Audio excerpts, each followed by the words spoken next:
Assalamualaikum warahmatullahi wabarakatuh. Selamat pagi semuanya. Kami dari kelompok 2 yang berjudul tentang pengendalian kualitas. Saya sebagai moderator atas nama Muhammad Jafri yang beranggota. Saya Fadral Akbar, saya Muhammad Ekal, saya Minta Kejadian. Saya Cici Nabila. Saya Naisila Safradila. Saya Kemelan Sinaga. Saya Hana Sintia Pardini. Saya Hana Saudia. Saya Ibu Rostom. Saya Dewi Dewi Zabram. Setelah latar belakang yang telah kami buat, di sini terjadi ada 5 rumus masalah terbagi menjadi 5. Yang pertama yaitu bagaimana sih penerapan sigma dalam mengatasi atau mengurangi jumlah cacat pada produk. Nah, yang kedua, apa metode pengendalian kualitas yang paling efektif dalam proses manufaktur. Nah, yang ketiga yaitu bagaimana pengendalian kualitas dapat membantu atau meningkatkan kepuasan pelanggan terhadap produk di suatu perusahaan. Nah, yang keempat, apa saja sih kendala yang dihadapi perusahaan dalam menerapkan sistem pengendalian kualitas dan bagaimana solusinya. Dan yang terakhir, yang nomor kelima yaitu bagaimana penerapan manajemen pengendalian kualitas pada produk upaya mengurangi kerusakan pada produk ini. Nah, di sini saya akan menjelaskan tujuan atau jawaban dari rumusan masalah. Nah, yang pertama itu mengetahui penerapan sigma agar dapat membantu mengidentifikasi serta mengurangi jumlah kecacatan pada produk. Yang kedua, mengetahui metode pengendalian kualitas yang paling efektif untuk mengurangi variasi kualitas dalam proses manufaktur. Nah, yang ketiga, mengetahui apakah pengendalian kualitas terhadap produk perusahaan dapat membantu dalam meningkatkan kepuasan pelanggan.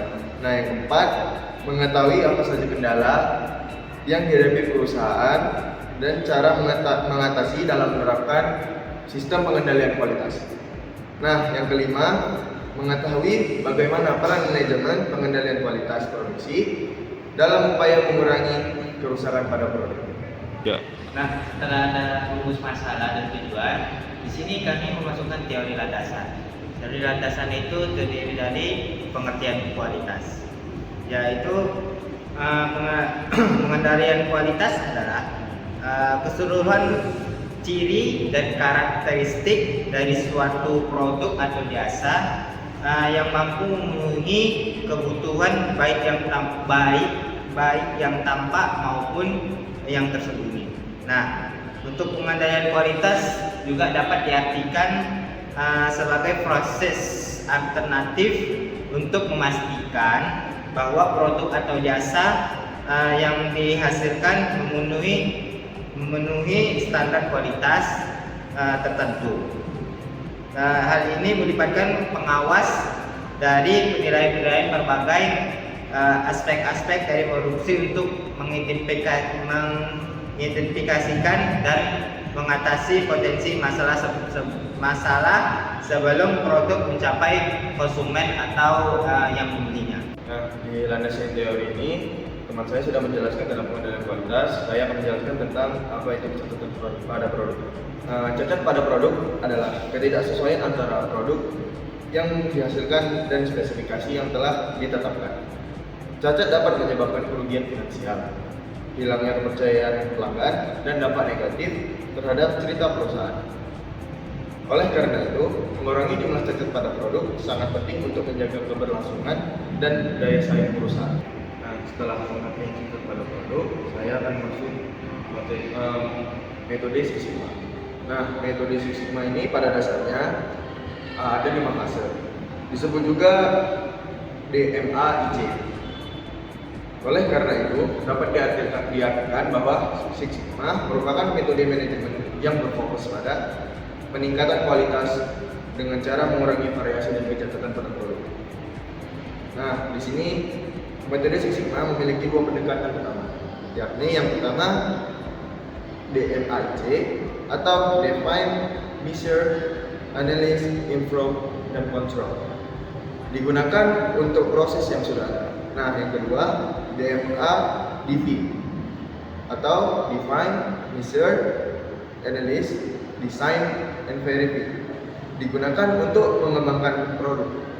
Nah, untuk yang kedua yaitu implementasi Sigma dalam pengendalian kualitas.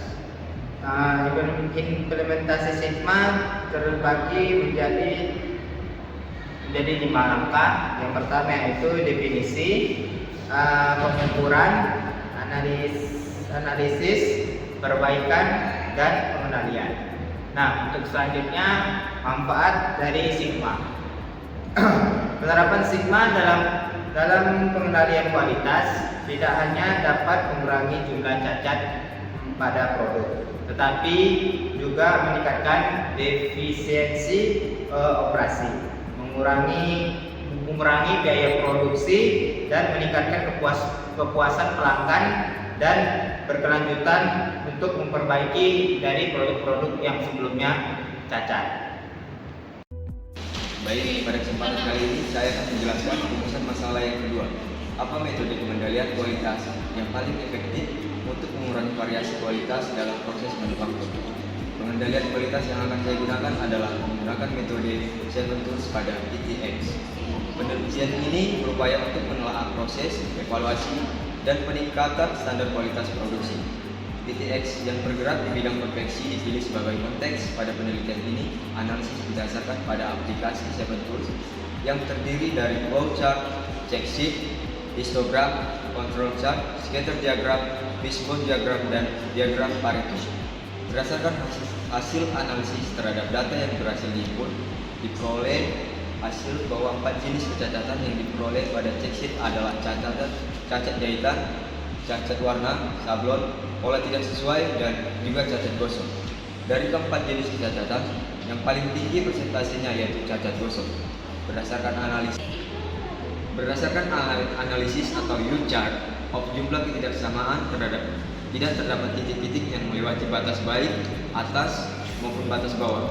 Ini berarti bahwa tingkat ketidaksesuaian produk cacat di perusahaan PTX masih normal dan masih dapat dikendalikan. Maka dari itu, produk cacat yang terjadi di PTX tidaklah menentu dan bersifat fluktuatif. Ini dikarenakan produk cacat terjadi karena beberapa faktor yang menyebabkan produk tersebut tidak sesuai dengan apa yang diharapkan oleh konsumen. Faktor-faktor tersebut biasanya terjadi pada proses produksi yang dikerjakan PTX. Dalam proses produksi tersebut, biasanya ada kegiatan yang tidak sesuai dengan prosedur sehingga hasil akhir dari proses tersebut mengalami cacat. Oleh karena itu, PTX harus benar-benar mengerti apa yang diinginkan dari spesifikasi konsumen dan mengetahui sejumlah mana mesin produksi mereka dapat memenuhi spesifikasi konsumen tersebut. Oleh karena itu, perlu adanya pengendalian kualitas yang lebih efektif pada perusahaan PTX guna mengurangi kualitas sehingga mampu mencapai standar atau batas toleransi yang ditetapkan oleh perusahaan. Kegiatan pengendalian kualitas tersebut dapat dimulai dengan menganalisis masalah, mengapa terjadi produk cacat tersebut dengan menggunakan metode 7 Tools. Dari uraian latar belakang yang dipaparkan, rumusan masalah dari penelitian ini adalah bagaimana implementasi pengendalian kualitas. Menurut Julian Yang tahun 2011, keberhasilan organisasi untuk menjadikan manajemen kualitas sebagai unggulan daya asing harus memiliki 4 kriteria persyaratan. Yang pertama, manajemen kualitas harus didasari oleh kesadaran akan kualitas dalam semua kegiatan harus selalu berorientasi pada kualitas, baik proses maupun produk. Kedua, manajemen kualitas harus mempunyai sifat kemanusiaan yang kuat dengan memperlakukan, mengikut sertakan, dan memberi inspirasi kepada karyawan. Dan yang ketiga, manajemen kualitas harus didasarkan pada pendekatan desentralisasi yang memberikan wewenang di semua tingkat, terutama pada garis depan, sehingga antusiasme keterlibatan karyawan untuk mencapai tujuan tersebut bersama menjadi kenyataan, bukan hanya slogan. Dan yang keempat, manajemen kualitas harus diterapkan secara menyeluruh, sehingga semua prinsip dan kebijakan dapat mencapai setiap tingkat dalam organisasi. Berdasarkan pengertian tersebut, dapat disimpulkan bahwa 7 Tools adalah 7 alat yang terdiri dari flowchart, check sheet, histogram, control chart, scatter diagram, wishbone diagram, dan diagram Pareto yang digunakan untuk mengidentifikasi dan menganalisis permasalahan kualitas, pemecahan masalah, dan perbaikan proses. 4. Hasil penelitian dan pembahasan. pada perusahaan PT X terdapat beberapa permasalahan yang dapat menyebabkan produk yang dihasilkan mengalami kecacatan. Begitu juga yang terjadi pada perusahaan PT X lain. Nah, terdapat beberapa hal yang dapat menyebabkan produk mengalami kecacatan juga, baik pada saat proses produksi maupun karena hal lain sehingga dapat menyebabkan produk mengalami kecacatan. Dalam tabel check sheet, total jumlah produk yang dihasilkan perusahaan PT X pada periode tersebut adalah sebanyak 85,996 produk dengan 4 jenis kecacatan yang diperoleh oleh check sheet, yaitu cacat jahitan, cacat warna, sablon, pola tidak sesuai dan juga cacat gosong dengan presentasi kerusakan 135,5% dari total kerusakan sebanyak 5.716 dan jumlah produksi sebanyak 85.996 unit. Presentasi kerusakan tertinggi yaitu pada bulan Januari 2019, di mana kerusakan yang terjadi yaitu sebesar 10,9%, yaitu sebanyak 398 unit dari total. Produksi sebanyak 3.662, sedangkan persentasi kerusakan paling rendah yaitu terjadi pada bulan April yaitu sebanyak 45%, yaitu sebanyak 194 dari total produksi sebanyak 4.279 unit dilihat dari diagram Pareto. Dari keempat jenis kecacatan yang paling tinggi presentasinya yaitu cacat gosong. Nah, cacat gosong mencapai angka 33,8%. Dan itu merupakan jumlah presentasi tertinggi dari semua jenis cacat karena tidak ada yang menginjak angka 30% selain cacat gosong. Nah, terdapat beberapa titik yang melewati garis bagian bawah maupun atas. Itu berarti terdapat hal yang harus diperbaiki oleh pihak perusahaan pada saat proses produksi berlangsung. Jumlah ketidaksesuaian di perusahaan PT X tidak terdapat titik melewati batas baik atas maupun batas bawah. Ini berarti bahwa tingkat ketidaksesuaian produk cacat di produk perusahaan PT X masih normal dan masih bisa dikendalikan. Dengan tingkat ketidaksesuaian produk cacat di perusahaan tersebut yang masih dapat dikendalikan oleh pihak perusahaan, maka perusahaan tidak memperbaiki tingkat ketidaksesuaian produk cacat di perusahaan tersebut karena pihak perusahaan masih dapat mengendalikan tingkat kecacatan produk sehingga tidak.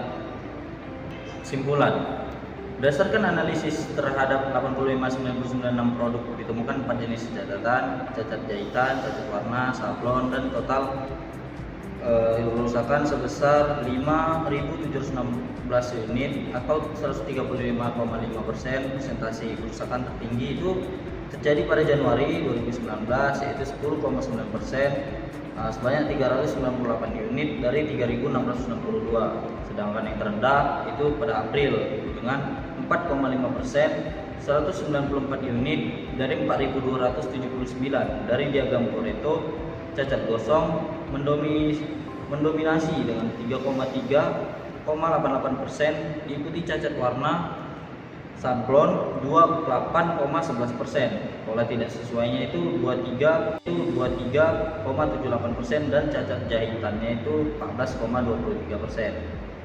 Saran, analisis NP chart menunjukkan beberapa titik melewati batas, menandakan perlunya perbaikan dalam proses produksi. Sementara itu, U-chart tidak menunjukkan titik melewati batas, yang berarti tingkat ketidaksesuaian produk di PT X masih normal dan dapat dikendalikan. Dengan kondisi ini, perusahaan tidak perlu melakukan perbaikan pada tingkat kecacatan produk karena masih dalam batas yang dapat dikelola. Pengendalian kualitas dalam meningkatkan kepuasan pelanggan terhadap produk perusahaan.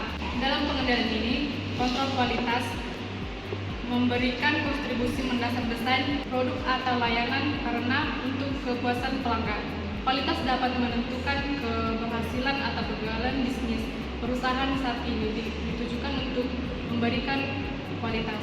Ada beberapa faktor yang dapat menguasai kepuasan pelanggan, yaitu kualitas pelayanan dan kualitas produk.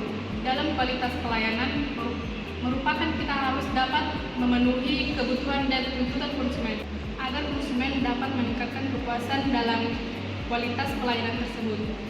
Kepuasan konsumen penting bagi perusahaan karena kepuasan pelanggan memiliki beberapa manfaat antara lain peningkatan pangan pasar dan harmonisasi hubungan antara perusahaan dan pelanggan, dan meningkatkan reputasi pelanggan. Pengendalian kualitas harus dilakukan untuk menguji dan menilai produk dari seperangkat standar kualitas sebagai berikut. 1. Usia produk. 2. Kemampuan dan memenuhi kebutuhan pelanggan. 3. Biaya VS kebutuhan. 4. Keamanan produk. 5. Kebutuhan pengguna produk dan efisien produk. Di sini saya akan membahas pentingnya pengendalian produksi dan tips menerapkan menentukan standar. Yang pertama adalah menentukan standar. Kita perlu memikirkan apa saja yang menjadi standar kualitas produk sebelum dirilis ke pasar. Standar kualitas produk bisa berupa usia produk, biaya, tingkat permintaan, keamanan, dan efisiensi produk. Dan kemudian yang kedua adalah melakukan monitoring dan variasi kualitas produk. Ini dilakukan untuk mencegah terjadinya kesalahan mulai dari awal sampai akhir, untuk memastikan produk berjalan dengan baik. Dan kemudian yang ketiga adalah menyelaraskan visi dan misi perusahaan. Ini sangat penting dalam menjalankan pengendalian kualitas dengan tujuan untuk menjaga kualitas. Selanjutnya yaitu nomor 4, identifikasi produk yang gagal. Identifikasi produk yang gagal, melakukan sortir produk yang gagal dengan tujuan untuk produksi yang gagal tidak diedarkan di pasaran. Kemudian yang kelima adalah umpan balik. Umpan balik merupakan salah satu sumber daya yang paling penting untuk mengoptimalkan pengendalian kualitas. Kemudian yang keenam adalah strategi pengolahan hubungan yang baik dengan konsumen. Tidak dari pelanggan saja, umpan balik diperlukan dari mitra bisnis. Mitra bisnis berperan sebagai support sistem ketika sesuatunya tidak berjalan dengan baik. Baik, pada kesempatan kali ini saya akan menjelaskan mengenai apa saja kendala yang dihadapi perusahaan dalam menerapkan sistem pengendalian kualitas dan bagaimana solusinya. Baik, quality control adalah fondasi utama dalam menjaga kualitas produk dan kepuasan pelanggan. Quality control yang baik akan meningkatkan daya saing dan reputasi perusahaan. Sebaliknya, kesalahan-kesalahan dalam proses quality control dapat berakibat fatal dan merugikan suatu perusahaan. Untuk mencegah kerugian tersebut terjadi, maka peran quality control sangatlah penting. Nah, berikut ada 5 kesalahan umum dalam quality control yang harus diketahui dan dihindari. Kesalahan yang pertama adalah tidak memiliki standar kualitas. Nggak ada kualitasnya. Kesalahan yang pertama adalah tidak memiliki standar yang jelas. Salah satu kesalahan paling umum dalam quality control adalah tidak memiliki standar kualitas yang jelas. Padahal, standar kualitas harus terukur dan mudah dipahami oleh karyawan. Tanpa penetapan standar yang jelas, maka karyawan tidak akan tahu apa yang harus dilakukan sesuai dengan harapan. Sehingga masalah ini dapat menyebabkan inkonsistensi dalam kualitas produk yang dihasilkan. Kesalahan yang kedua adalah tidak melakukan inspeksi secara berkala. Kesalahan quality control lainnya yang menjadi sorotan adalah perusahaan tidak melakukan inspeksi atau proses pengecekan kualitas produk secara rutin. Padahal masalah ini sangat penting untuk mendeteksi masalah sejak dini dan kualitas produk segera dapat diperbaiki. Oleh karena itu, inspeksi produk harus menjadi bagian integral dari proses produksi. Yang ketiga adalah mengabaikan data. Data merupakan alat yang sangat berharga karena memuat informasi yang diperlukan. Jika perusahaan mengabaikan atau tidak memanfaatkan data dengan baik, akibatnya bisa sangat serius. Tanpa adanya data, perusahaan tidak akan memiliki gambaran yang jelas tentang kualitas atau masalah yang sering terjadi di dalam perusahaan. Data dikumpulkan selama proses produksi harus dianalisis secara rutin untuk membantu mengidentifikasi pola atau masalah yang berulang. Hal ini pada akhirnya akan membantu perusahaan untuk meningkatkan efisiensi dan menjaga reputasi produk di pasar. Yang keempat, yaitu kurangnya pelatihan karyawan. Karyawan adalah orang yang berperan penting dalam pelaksanaan quality control di setiap perusahaan. Oleh karena itu, diperlukan pelatihan yang memadai agar karyawan tahu bagaimana caranya mengidentifikasi serta mengatasi masalah dengan cara yang strategis. Dan yang terakhir, yang kelima, fokus pada hasil akhir. Banyak perusahaan yang hanya berfokus pada hasil akhir dan mengabaikan proses produksi yang berlangsung secara bertahap. Dalam melakukan quality control pada setiap tahap perusahaan dapat memastikan bahwa setiap langkah produksi berjalan sesuai dengan standar yang telah ditentukan dan telah ditetapkan. Selanjutnya saya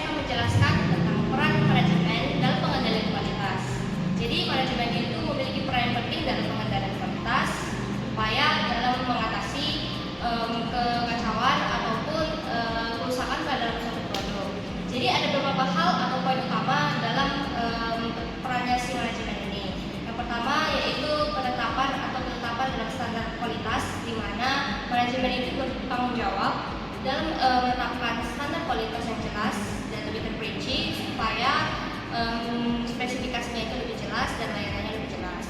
Yang kedua yaitu pelatihan karyawan, di mana pelatihan karyawan, manajemen bertugas untuk melatih karyawannya agar mereka dapat mengatasi masalah-masalah terhadap suatu produk sehingga apabila produk tersebut sudah bagus dapat dikasih kepada pelanggan ataupun konsumen. Yang ketiga yaitu pemantauan terhadap proses produksi. Manajemen bertugas untuk memantau proses produksi supaya produk yang mereka hasilkan itu tidak kacau kepada para pelanggan atau konsumen dan lebih terarah, dan mereka dapat mengatasi atau mengidentifikasi titik-titik kesalahan dalam pembuatan produk tersebut. 4. Penerapan metode pengendalian kualitas. Manajemen harus menerapkan berbagai metode seperti metode Six Sigma atau Total Quality Management untuk meningkatkan kualitas atau mengurangi variabilitas dalam produksi. 5. Umpan balik dan perbaikan berkelanjutan. Manajemen perlu mengumpulkan data-data tentang kerusakan produk dan umpan balik dari pelanggan untuk mencari akar masalah dan melakukan perbaikan berkelanjutan dalam produksi. 6. Keterlibatan tim.